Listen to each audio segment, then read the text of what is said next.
Welcome to the To Be Honest podcast. Today, I have the pleasure of speaking with Arielle Tan, an international student at San Jose State University. Arielle enjoys all things creative, including painting and singing, and will be sharing a bit about her family life, the views on mental health in Singapore, her ADHD diagnosis, and what it was like becoming an international student. So welcome to the podcast, Arielle. Hi. I like to ask every guest before we get into the interview, to be honest, how are you doing today? Today I'm feeling a little down. So my room is a mess. You can't really tell. My room is a little messy right Yeah. now. So today I just plan to clean a little bit. Do a Yeah. little chill. Do a Yeah, little that chill. sounds Yeah. nice. Yeah. I totally understand having those down days. But Mhm. hopefully, I don't know if cleaning is therapeutic for you, but if it is, I hope It is that'll for give you me, like, yeah. yeah, good. I hope that gives you like a fresh start to the weekend and you can like go enjoy the hmm sunshine this weekend because it's supposed to be so warm, which Yes. is nice I for once. know. So to kind of like dive into things right away, I'd love to hear a little bit about your background. So would you mind sharing a bit about your family life and your life in Singapore before you came to the States? Mhm. So I was in Singapore for like the first 18 years of my life. Like 2 weeks after I turned 18, I came to the US. Um, I have my mom, my dad, a younger brother. Um, and then, yeah, after I finished high school, I stayed back a year in high school. So, like, I was technically 18 after I graduated. And I came to the US to do university. Yeah. And did you have like a good upbringing? What was like your family life like? I think my family life was pretty, well, it was to me at that point of time, I thought it was pretty chill. I was like, oh, I think everyone like has like these feelings or like these like not problems, but like these situations that I'm in. I think everyone goes. I thought everyone went through the same thing, but after being in the U.S. and like being more open minded and watching videos and stuff, maybe that's not the case. Yeah.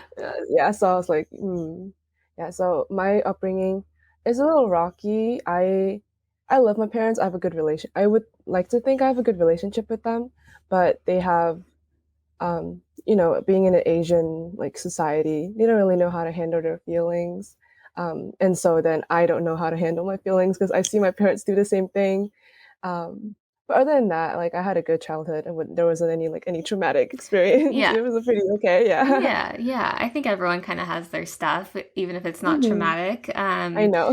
Yeah, so I think that's completely normal. But yeah, would you mind describing a bit about what the culture in Singapore is like regarding mental health? I think Singapore, in regards with mental health, it's definitely more open now, but it's definitely still quite a taboo topic to talk about, along with like sex Hmm. education and like that whole aspect. Like my parents have never talked to me about like sexual education when I was a kid. I had to learn birds and the bees in school. Yeah. The teachers taught me that, but like the only thing they told me was like don't do it, like abstinence. Same thing with mental health. It's also like it's these very taboo topics that no one really likes to bring up. Um, my mom, my mom kind of knew that I wasn't like I wouldn't say normal, but I wasn't really quite the normal kid when I was a kid because I was always daydreaming. I wasn't really paying attention. She just didn't know how to help me. She didn't know who to go to help me. So I struggled in school for the next few years, next many, many years. But yeah, it's definitely not like once you talk about being sad, once you talk about like anything negative, they're like, oh, there are people who are doing so much worse than you, or like, oh, just suck it up, and all that. Um, that's why like even in school they have such a big emphasis on like doing well in school and like keeping like being up to par with your peers and like keeping on track. If you were like let's say for me I stayed back a year, that's considered like that's looked down upon, like, oh, you stayed back a year, are you dumb or are you stupid? Which in fact it's some people just take a little longer, and I don't think there's any to shame that. But anytime you talk about anything negative or like, oh, I'm feeling maybe a little suicidal or like all that, they're like, oh, pause. No, you can't do that. That's like not a thing. Yeah. So I think it's very common for people in Singapore to not be honest with their feelings or have the tendency to hide their feelings. And even they themselves are like, oh, yeah, I feel sad, but I don't think I'm allowed to feel sad. If that makes sense, yeah. Yeah, yeah, definitely. I feel like in America, like we have I feel like the stigma is not as severe, but there is Mhm. obviously still like pockets Oh of the yeah. country where like the stigma still exists exactly like that. Mhm. But this is kind of a big question, but do you have any like understanding of why the stigma exists around mental health in Singapore? I don't really know because I think people always associate like, oh, if you're like um in the Asian, like a majority Asian like society, people are more conservative, Hmm. especially the older generation. And obviously, if we, that's the people that we learn from, our parents. Like, if your parents tell you to not do a thing, you're like, okay, I'll listen, and like that kind of continues. Yeah. So I'm not really sure why that is. Why we're, I think it's just like passed down from however long ago. Yeah. But Yeah. I'm glad that my generation are the ones that are like, hey, it's okay to talk about these things, and even are the ones to convince our parents to be like, hey, you know, I need you know that I'm feeling sad, and like I am this, I am that, and you have to listen, and you can't be like, no, like bad reactions, like just listen to me. Hmm. Yeah, so I'm glad our generation is trying to like not, make a change basically. Yeah, that's awesome. I feel like I hate depending on like younger generations or just like, Hmm. like a new crop of I know. young people, but it's so nice to know that like these cycles are being broken. So, Hmm. just a shout out to all the younger generations for breaking those cycles. And even people Hmm. like you who are, having those tough conversations with your parents or just like family members in general. Hmm. So I'm just kind of curious, like, what made you originally decide to come to the States from Singapore? It wasn't my choice. Mm. It wasn't my choice to come here. Basically, in Singapore, after like the last year of your high school is when you take a major exam. The Singapore education system is it's really hard to explain, but Mhm. basically there's a major exam you have to take at the end of your high school years. Um, and that kind of really determines where you're going to go from there on, which is really sad because that piece of paper will kind of determine what you're going to do in life. Yeah, yeah. So I stayed back a year because I failed my math. I failed math, so I had to stay back a year. Um, and then I retook it, and I didn't really get good grades. So, and I had cousins who came to the U.S. before and did the same route I did. Hmm. So they went to Foothill College, and then they transferred to whatever university, and then they went on from there. So because I had cousins who did the same thing, I think there are some relatives that are like, hey, maybe Ariel would have a better chance overseas than in Singapore.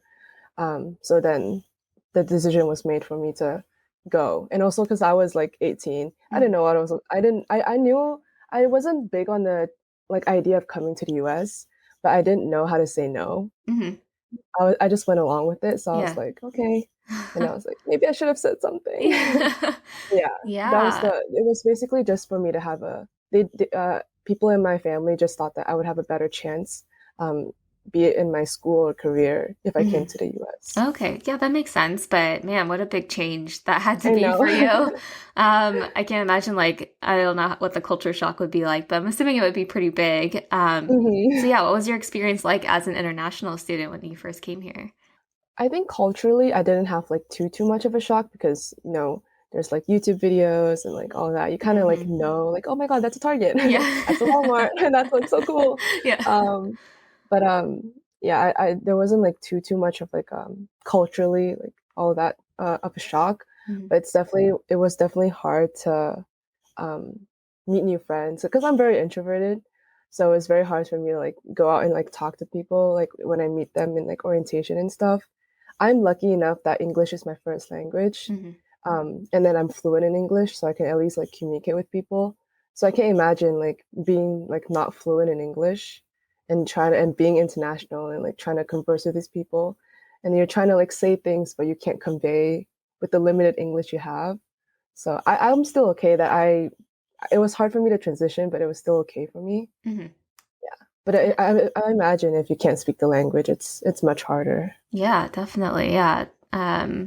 Is that like this is me kind of being a little ignorant, but is English like taught in schools in Oh Singapore or yeah. is that okay? So English is so in Singapore. There's a lot of different races. Hmm. So Chinese is the majority. I'm Chinese. Then there's Malays and Indians, and then like people who like immigrate into Singapore. The common language and the language that we all use is English. Obviously, not as fluent or like as perfect as how I'm speaking right now. It's definitely our slang. Hmm. If you go to Singapore, you might not understand it because there's a lot of different dialects and different languages mixed into it, but Hmm. it's majority English. And then obviously, if you're Chinese, you learn your different mother tongue. So if you're Chinese, you learn Chinese. If you're Malay, you learn Malay. Yeah. If you're Indian, you learn Tamil, like Hindu and all that. So you definitely have a second language, but the common language we all use is English. And then during the pandemic or at the start of coronavirus, when it was first here, you eventually went back to Singapore, right? Mhm. Um, what was that? What was that like to readjust to being in Singapore after being in the States for a while and like during lockdown? I think the biggest challenge was the weather because I Yeah. actually really like the weather here. It's Hmm. like you don't really sweat here.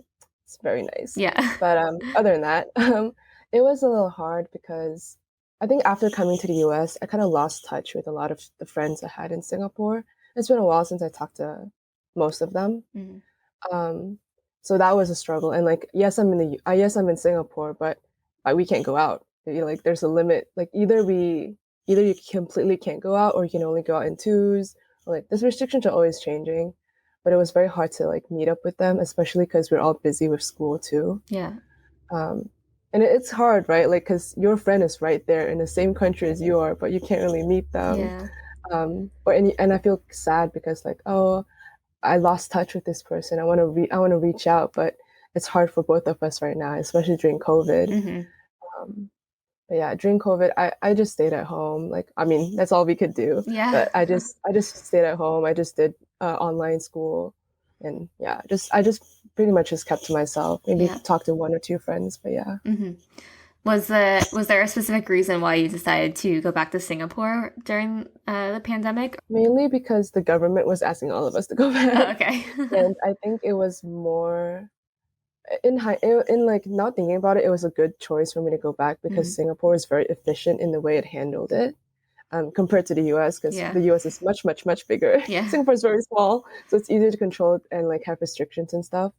Um, yeah, but the plan was for me to, well, the I went back because I think we just thought it was safer for me, and my parents just wanted me to be back, Mhm. so they're not like too worried. Like I'm in their house, they like kind of know, Yeah. yeah, what's going on with me and stuff. Yeah. Yeah. Yeah. I'm sure it was nice to be around family, even if you get sick of them after a little Hmm. while. I'm sure I would too. I know. And then you came back to the United States. I don't know how recently that was, but you enrolled Hmm. in San Jose State. So what was that experience like for you coming back and going to like a 4-year university? Hmm. And yeah, what was that like? Um, so basically, after I went back to Singapore during COVID, I had like one more quarter left before I transferred to San Jose State. So my whole first year of San Jose State was online, Mm. and being online, like especially because I'm introverted, it was so hard for me to like reach out and like talk to new friends. Yeah. And it's even weirder because it's like not actually like I think for me, through a screen, it feels a little impersonal. I like talking to people like IRL because I can like kind of see their body language and like their tone and stuff. Like obviously you can see that in the screen, but it's still a little a little iffy. Hmm. So it was hard for me to make friends. And then coming back to the States, um, the first year, um, yeah, maybe like first year, I was still like very like I moved to a apartment complex that had like roommate matches. So I was like, oh, these three roommates are really nice. I became friends with them, and then I'm like, that's it. Like I Hmm. didn't go to any school events. I didn't join any clubs. I was like, okay, I have these three friends, and that's it. And then we stopped being friends because of some issues. And then I was like, okay. And I learned to be by myself, and like, I was still really shy. Like it took me a really long time because I'm introverted by in general, Hmm. but I think COVID really like amplified and like yeah, really amplified that. So it was really hard for me to like want to approach people without feeling like I'm bothering them, or Yeah. like for them to think I'm weird or something. Hmm. um, so, but yeah, but then I want to say last September or last October, I joined a school club. And then from there, I really found my group of friends. I even found my boyfriend there, so it's a nice thing. Yeah. But yeah, from there, then I like slowly started to open up. But it was definitely a struggle, like first coming back after COVID to like talk to new people because I think it's especially because we still had to wear a mask too, so it was hard to like it's hard to envision what they look like first of Yeah. all, but also like but also be like, what is your facial expression under the mask? Like, do you want to Hmm. talk to me or like, you know? Yeah. Yeah. Yeah, yeah, I can imagine. There's so many layers to your experience, like being an international student and like getting used to the culture again and then being I know. COVID introverted. Yeah. COVID really Yeah. COVID really was a big thing. Yeah, and COVID, yeah, it's just like all these things kind of at once, and the fact that you put Yeah. yourself out there, um, I think is really great, and it's nice that you were Thank able to find like you. a group of friends. Were there like any specific clubs or activities that you joined that um, you think were like more welcoming or I don't know, enjoyable for It's you? really weird because the club that I joined was a fitness club Hmm. because I wanted to start going to the gym for like health reasons because Yeah. I'm not very athletic. I'm like I pant after I go up a flight of stairs, so I'm like that should change. I'm only 22. Yeah. um, so I joined a fitness club, and then from there, I invited. I think the catalyst was I invited people to come to my birthday. Nice. Yeah. And then we started a group chat, and then in the group chat we started talking and like getting to know each other more, and then like making plans to go out and stuff. Then like I think if you want to meet new people, I think fitness clubs are a good like place to start because in the gym, really no one really judges Hmm. unless okay, some weird people do judge, but Yeah. like most people, most like gym bros or like all that or Hmm. fitness people, they're very willing to help. They're very open to helping you, Yeah. as long as you ask. I want to say like more maybe like cultural clubs, or because they're very open to sharing their culture and like they're very welcoming. Maybe at some like things like history clubs and stuff because like they're very passionate about what they talk Yeah. about.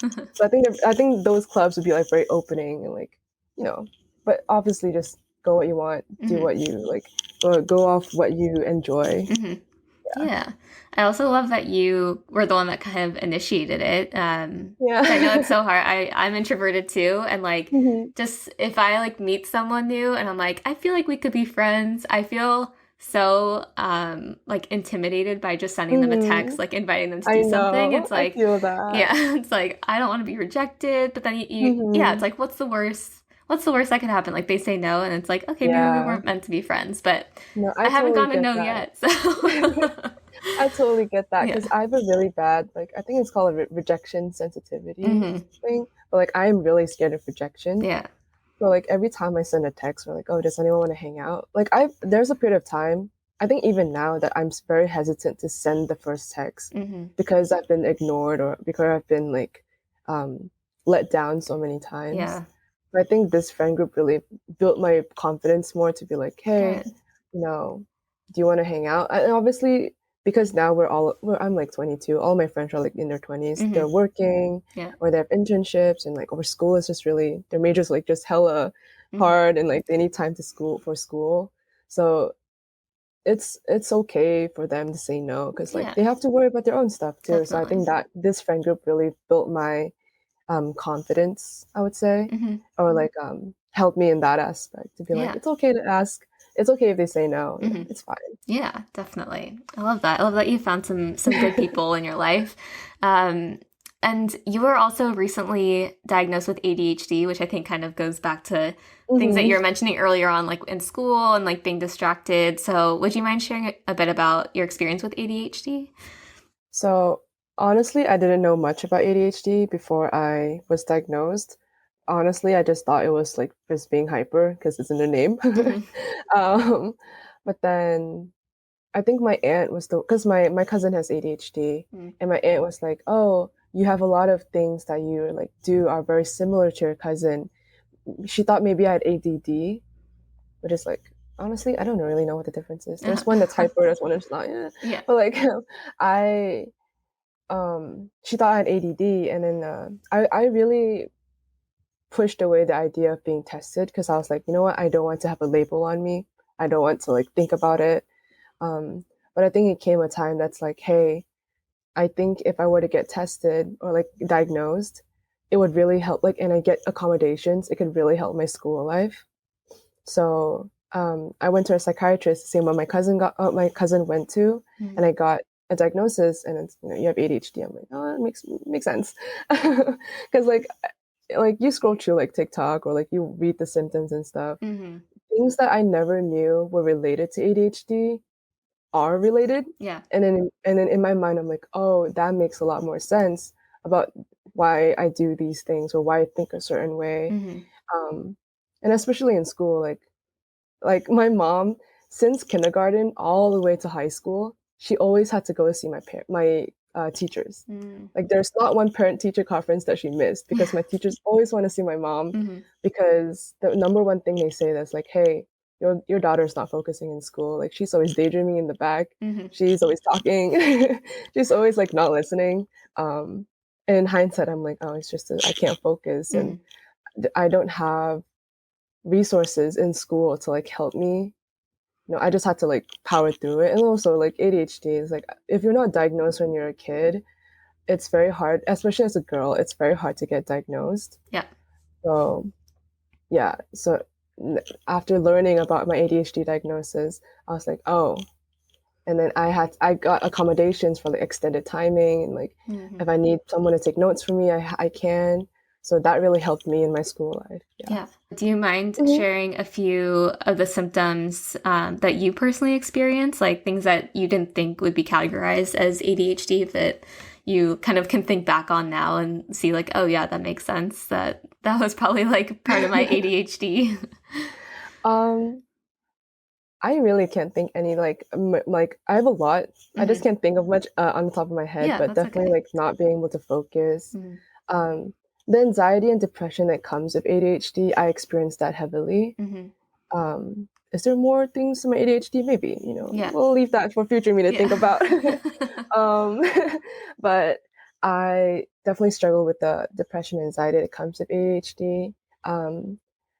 Stimming, so like always having to have some kind of stimulus. Like I didn't know it was normal to always have a video playing in the background just to have noise. Yeah. Like I think many people do that, but I didn't know it was part of like just having to have some kind of like stimulus all the time, or then or as compared to like having no stimulus. Like when I go to the gym, you know how always people wear music when they gym. Yeah. I wear it, but then sometimes I get annoyed and I just take it off Yeah. because I was like, I'd rather gym in silence. Yeah. I listen to the dumbbell clink the floor or something. So it's like either too much or too little. Always fidgeting, always dancing in public, like very weird, but like I'm always like wanting to move sometimes. Um, but definitely like all the little things, big things, like when you read through like symptoms of ADHD, I definitely have like most of what they describe. Yeah. But yeah. Okay, that's nice to know. I know everyone experiences ADHD differently, but I was just curious, like what your personal I think symptoms also were. because ADHD, I think it's mostly researched in men. Yeah. It's not really researched in females, so it's like, yeah.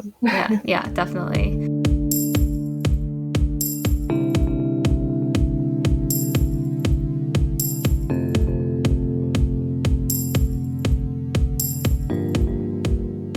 And I know that since mental health is such like a sensitive topic in your culture, when you shared the news with your family about having ADHD, what was their reaction to that? My mom was actually one of the people, because my aunt told my mom, it's like, hey, I think Arielle would really benefit if she gets tested. And I think my mom, she said she wasn't surprised because I think she was the one that's like kind of noticed I wasn't really like quote unquote a normal kid when I was young. Yeah. So she wasn't really surprised. My brother, he's like really nonchalant, so he was like, oh, okay. So there wasn't really like a big like, oh my God, you have ADHD. But I think my mom kind of, or like the older generation kind of really only associates ADHD with like, oh, you can't focus or you're like moving too much. But there's like so much more that comes with this diagnosis and with this mental illness. Yeah. That they don't really like, like let's say like depression comes with ADHD. They're willing to acknowledge the ADHD part, but they're not willing to acknowledge the depression part that comes with it. Yeah. Interesting. Yeah. Would you mind touching a bit on like your your personal experience with depression and anxiety in relation to Mhm. ADHD? Like, do you feel like you have felt symptoms of depression and anxiety like from a young age? Like, when did you Mhm. feel like most affected by that? I felt I kind of felt I wasn't diagnosed obviously, but I kind of always felt like a very like sad emotion. Mm-hmm. Like I know like there's always like there's when you're some people are like I'm sad, Yeah. but then they say like oh I'm so depressed today. That's a different thing, you know. Mm-hmm. It's just a wrong choice of words. Yeah. But I think I always kind of felt a very like negative emotion when I was a kid, Mm-hmm. but it was definitely more amplified after coming to the United States. And I would say these past few months, like these past few months are considered my best few months because I met this group of friends, I met my boyfriend, I moved to a new place, and like I'm doing good. Mm-hmm. But then it's also weirdly enough the darkest. Like I've never felt so sad. It's the darkest I've ever been, like the darkest period I've ever been through, which is really weird. I don't know why either. Yeah. But I definitely like throughout my whole life, I kind of felt depressed, and because I grew up kind of being taught that, or not even by my parents, but like I think in the society that I grew up in, that like being sad is not good. Like you Mm-hmm. should not be sad. Like Yeah. there are people who are doing worse, or like why are you sad when you like have all these good things? You should be grateful. I've always just kind of learned how to hide my feelings. So I think one of the biggest things, I think with ADHD too, is masking. I'm Mm-hmm. always like pretending. So I can feel very sad and stuff, or is someone talking to me that I don't want them to be talking, I'm Yeah. like always pretending. And it gets kind of confusing as like, oh, am I doing this because I like them? Or am I doing this thing because I like doing it? Or am I doing it because I'm pretending to like it? Mm-hmm. So it gets confusing for me too. And I'm like, I don't know what's going on.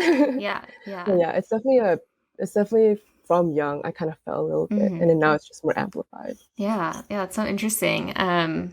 I feel like that's probably pretty common. I don't know enough about ADHD and Yeah. its relation to depression and anxiety, but I'm sure that other people out there are experiencing similar things.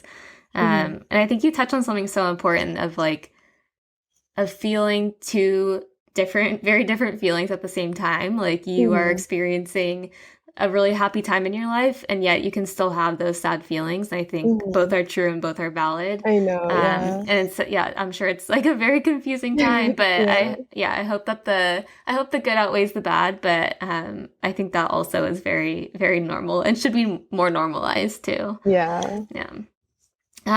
Going back to your relationship with your mom, because I know um, it seems like from a young age, like your mom kind of misunderstood your mental health and your emotions. So, how did that impact you and your mental health?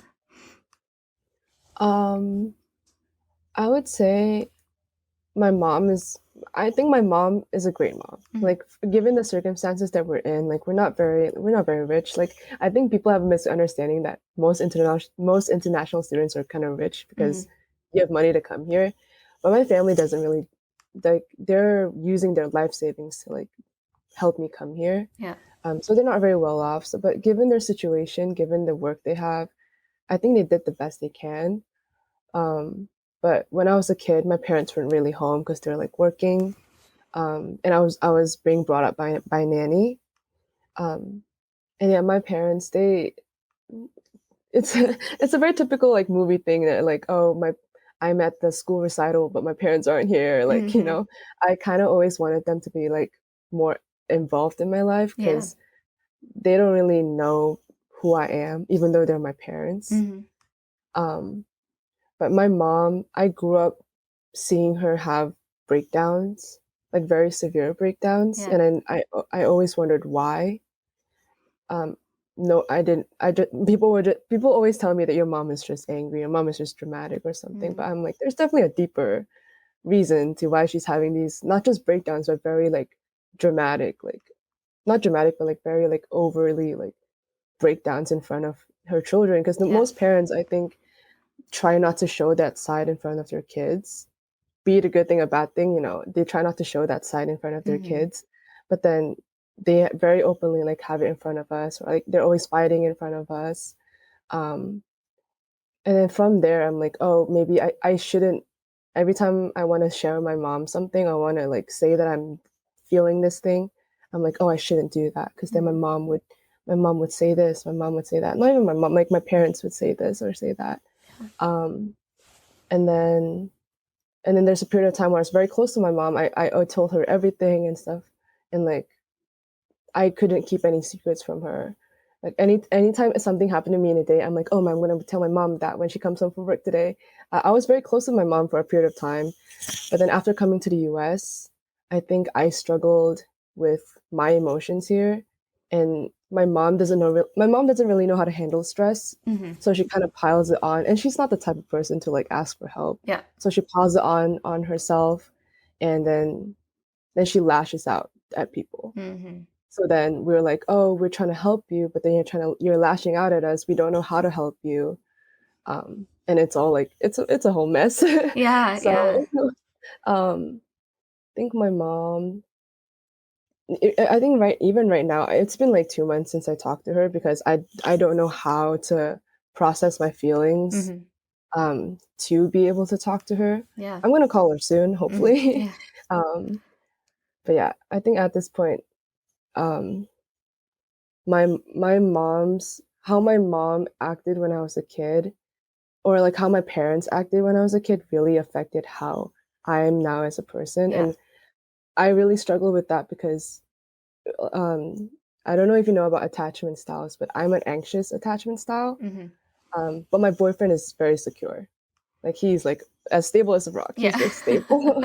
So seeing how my parents interacted when I was a kid, and seeing how, yeah, be it individually or like interacting with each other, Mm-hmm. it really affected me in ways I didn't know, because like after meeting my boyfriend and having my first ever relationship, I there are things that are like, oh, I struggle with this point of this. I struggle with maybe communication because my parents didn't communicate. Mm-hmm. Even though I'm like a bit advocate, I'm like I always say like just communicate. Yeah. But then I didn't know how much it affected me, to the point like I say I can communicate, but I don't know how to, or like I really struggle to be like, I want to tell you how I feel, but I don't want to feel like I'm bringing you down. Yeah. And like that real like struggle of like Mm-hmm. having to these like very big conflicting emotions, Mm-hmm. um, I didn't know was like stemmed from my parents. Yeah. Most probably from my parents, because I grew up with them, and that's the first like relationship that you really witness is your parents' relationship. Mm-hmm. Yeah. So you would want to like not copy, but like you want to. That is the like ideal Yeah. relationship, The I guess. norm. Yeah, Yeah. yeah, the norm. That would be the Mm-hmm. norm for you. Mm-hmm. But then apparently it's not. So you're like, oh my god, what's happening? Yeah. No, it's so true. And it sounds like it's almost like duh, like obviously that's like how you Mhm. act in a relationship is what what you saw growing up. But for me, Mhm. it took me years to figure that out. So Mhm. it's always fun to learn those things about yourself Mhm. as an adult. But I yeah. think for me too, because I'm the oldest child. I have one younger brother. Hmm.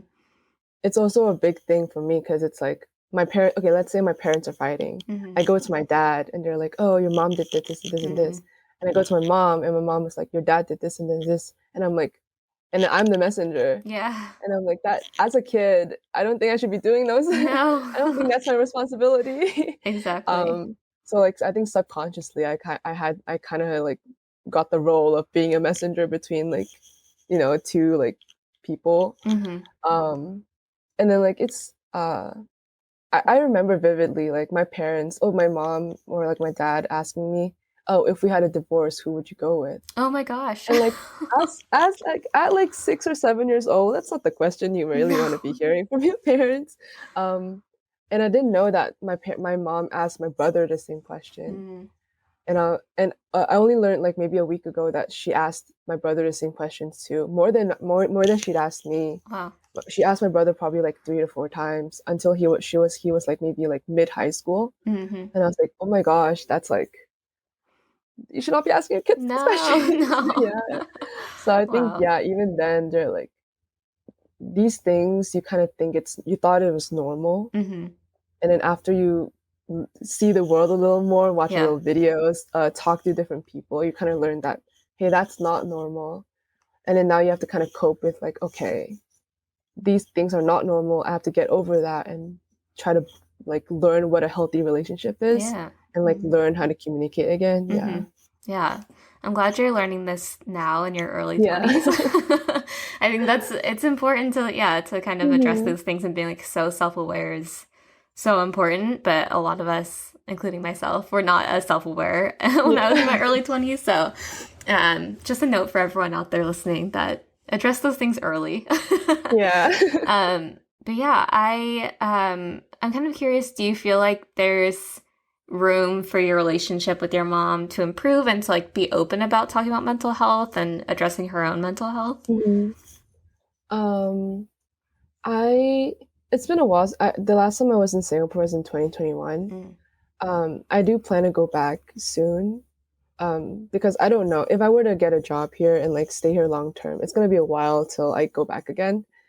Um, so I one of my plans when I go back is to sit my parents down along with my brother and like have a mature like adult conversation about mhm. things. Because a lot of times when I talk to my mom or my dad about these things, they're really stubborn.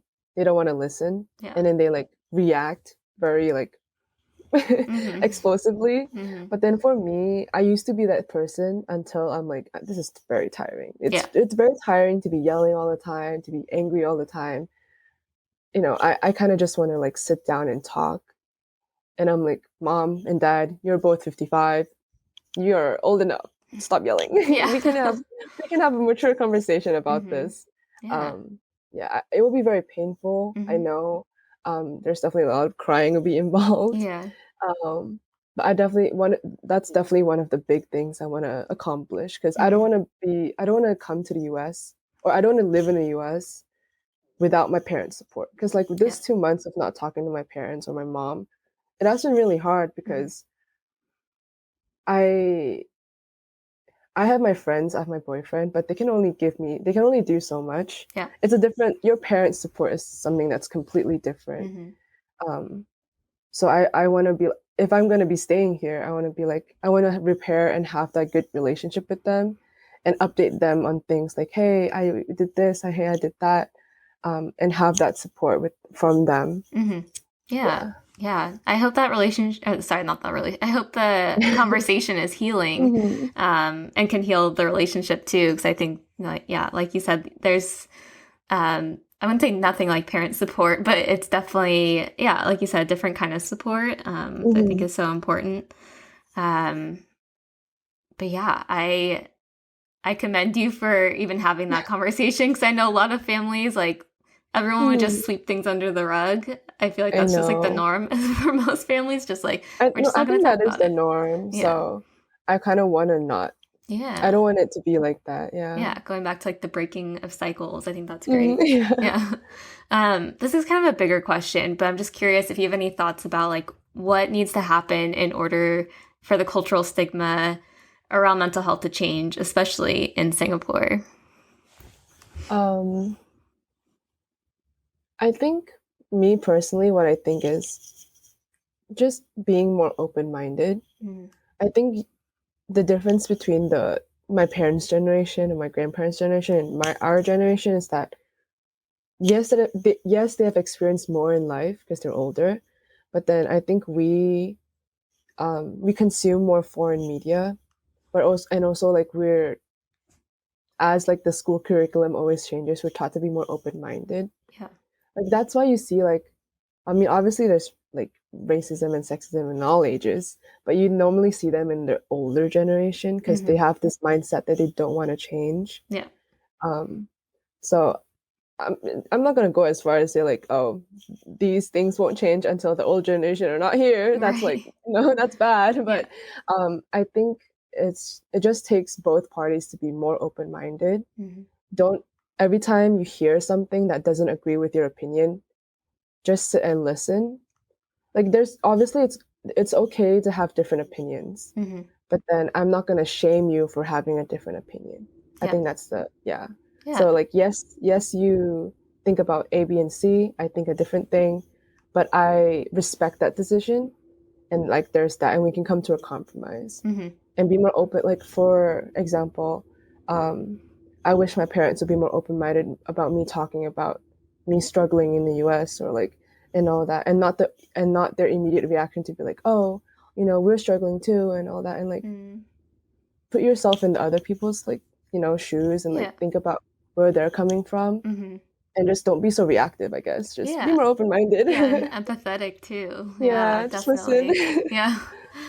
Before you go, I just wanted to ask if you could end our interview with maybe like one piece of advice you'd like to leave the audience with in regards to like mental health or making new friends, ADHD, or just like family struggles or cultural stigmas, really anything that we've talked about. If there's like one piece of advice you have. I hmm, I would say just take things slow, because I mean these past even like week, it's been really really hard for me. Like I would go it has been very like consistent ups and downs. So I would really just say like take things slow, like don't be so hard on yourself. Like it is unfortunate that we are put in the situation that we've been put in, but and obviously if it's like all aspects of your life, like you might think that there's not one thing in your life that's going well, and I get that because I felt that way the past week. But definitely take things slow. Reach out to the people are always there for you. You might not think it, but they are there for you. You just have to reach out or allow them to come to you, and put down your walls a little bit. It is scary, I know that. I think all people, I know that. But open a little brick hole, and let them come in, let them talk to you. But yeah, just it will be okay. Yeah. I love that. Yeah. Just let people in a little bit and then see where it goes from there and take it slow. Thank you so much for being on the podcast. I really appreciate you being so open about your experience. And I just wanted to leave this, I don't know, platform open for you to share. If you want people to like learn more about you or reach out to you or anything, do you want to share like social media handles or anything else? My Instagram is Arielle Tanjy at and on Instagram, so ARIELLE TANJY on Instagram. You can I'm open to like hearing about anyone's stories, or like if you need anyone to talk about, like yes, I'm a stranger, but you can always talk to me. Like I'm open to like knowing new people and like learning about their experiences. So yeah, don't feel like too scared to reach out. I'm always open to talk. That's so nice. And sometimes having a stranger to talk to is like the easier Yeah. thing to do. I don't know why, but yeah, I appreciate you opening your DMs essentially to people who want to share their experiences. So thank you again for being on the podcast. I hope we can connect, or you can update me in the future on how things are going. But until then, take care and we'll talk soon. Thank you. All right, bye. Thanks for listening to the To Be Honest podcast. We are incredibly grateful for your support over the last 4 seasons and look forward to sharing even more personal mental health journeys and stories in the future to help normalize the conversation around this topic. To Be Honest is a program of Momentum for Health that encourages youth and young adults ages 14 to 25 to express themselves through creative media and seek help in times of need. If you or a loved one is looking for behavioral health services, please call 988 to locate options available in your area. Season 4 of the podcast is hosted and edited by me, Avery Cruz. We'll also be incorporating a few special episodes into the season, created and recorded by a handful of our Youth Advisory Board members who will be introduced in future episodes. The podcast theme music was created by Julia Steele. To learn more about the To Be Honest program, please visit www.tobehonest.today and follow us on Instagram for the latest news at tobeHonest.today. Bye!